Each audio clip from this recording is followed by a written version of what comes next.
talking about this big fight, the fight between Floyd Mayweather and Manny Pacquiao. And look, whether it's the fight of the century, I'm not quite sure, but the hype is enormous.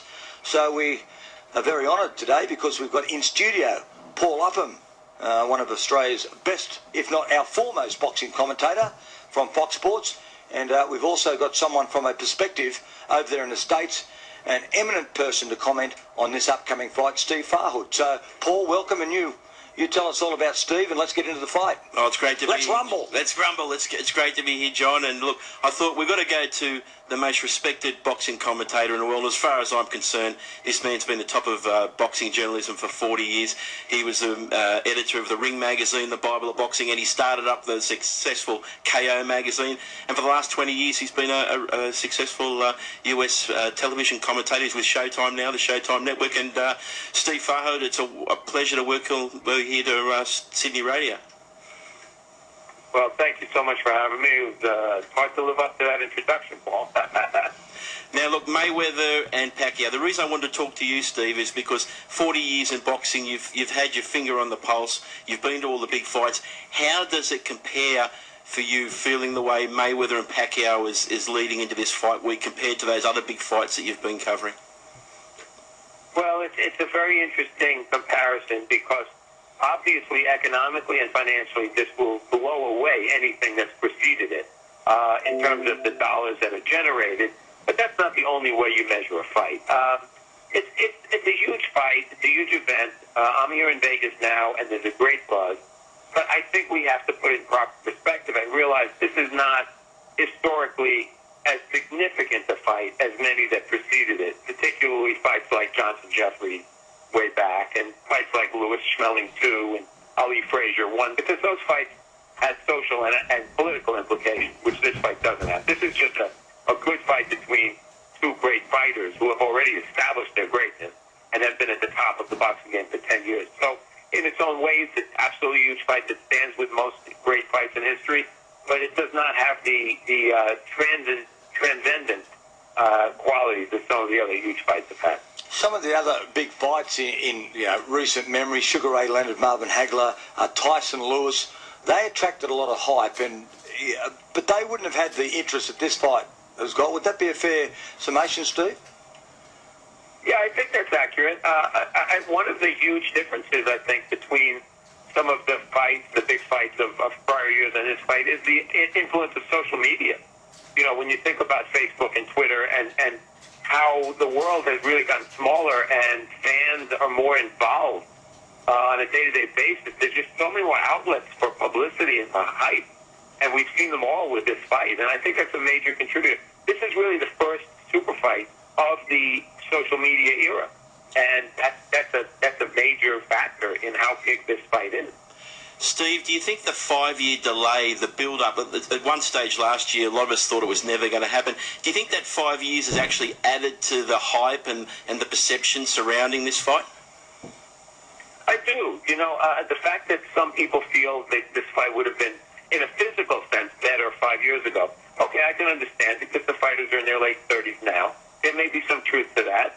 Of course, the counter-argument against that is that when fighters get a little older, they slow down a little bit, and maybe they'll be that much more vulnerable to punches, which would make a better fight. But I do think it's a bigger fight than it would have been when it was first made, for the simple reason that these are two stars who are better known today than they were 5 or 6 years ago. Manny Pacquiao has grown. He's been on American television a lot now. Mayweather has worn the hat of the villain very successfully, and he's had huge fights in the last few years. So I think both of them are bigger stars than they were 5 years ago, and that makes this an even bigger fight. Steve, I know that, and you mentioned the villain there, Floyd Mayweather. Look, he's difficult to like, and he's got some form, and domestic violence and those things doesn't go over with the bulk of society very well. And Manny Pacquiao, he's a hero, obviously, in the Philippines in particular. But with that all in mind, capacity crowd, who's going to get the support in the MGM Grand? Who will get the support, Pacquiao or Mayweather? Well, I think it's a little bit ironic, but I think that Pacquiao will have the bigger support, even though Mayweather has lived in Las Vegas for a long time. And, you know, the MGM Grand, while both fighters have fought there several times, It's sort of Mayweather's house. Yet I will be surprised if Pacquiao doesn't have a little bit more support. I think he's more of a beloved athlete than Floyd is. And I think a lot of the people who watched this fight, and Floyd acknowledges this, that they were watching it to see Floyd get his butt kicked. And whether that happens or not, of course, remains to be seen, but that's part of the appeal of a Mayweather fight. A lot of people don't like him.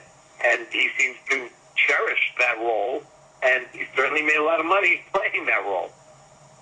Steve, you saw them today at the final press conference. How did they look? Both seem on television to be pretty calm and enjoying it. Yeah, you know, in some ways you can consider a final press conference or a weigh-in as the first round of a fight, a big fight, and to show their cards. The pre-fight hype has been almost void of controversial quotes or any kind of outlandish behavior from either guy. It seems to me like neither one of these guys wants to show anything. You know, they don't want to give away anything. They don't want to show their cards. The pre-fight hype has been almost void of controversial quotes or any kind of outlandish behavior from either guy.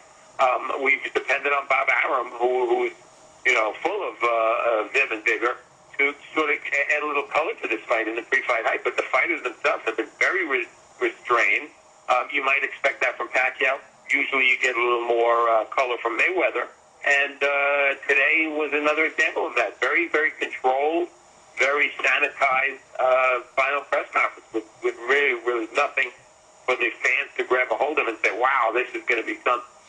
Well, gentlemen, I'm better get a tip off you both, and keeping in mind that Floyd Mayweather is a bigger fighter. He's got a reach advantage, which is unusual for his fights. He's fighting Manny Pacquiao, who is a southpaw, and he hasn't fought many left-handers, and I think of the 8 left-handers, Paul, the best he's fought by far is Manny Pacquiao. So there's a few things that make this an interesting fight. Now, I'll let you go first, Paul. Who do you think's going to win? Look, either guy could win, but I've got to lean towards Mayweather. He's never lost before. He's always found a way to win, and I just think that on the night he'll show those skills, and it'll be a close fight. I'm not expecting a blowout either way, and Mayweather will get a close points decision. But having said that, hey, I wouldn't be surprised if Pacquiao wins by first round knockout. Steve, what's your thoughts?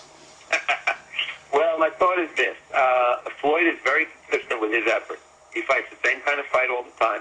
He's not concerned with being entertaining or making a great fight. It's up to Pacquiao to force the fight, be aggressive, use his hand speed and foot speed, which are both exceptional, to put Floyd in uncomfortable positions. If he can do that, we're going to have a very exciting fight and perhaps a very close fight. But I look for Manny to get off to a good start. I look for Floyd to control the later stages of the fight. And hopefully this is a big night for boxing.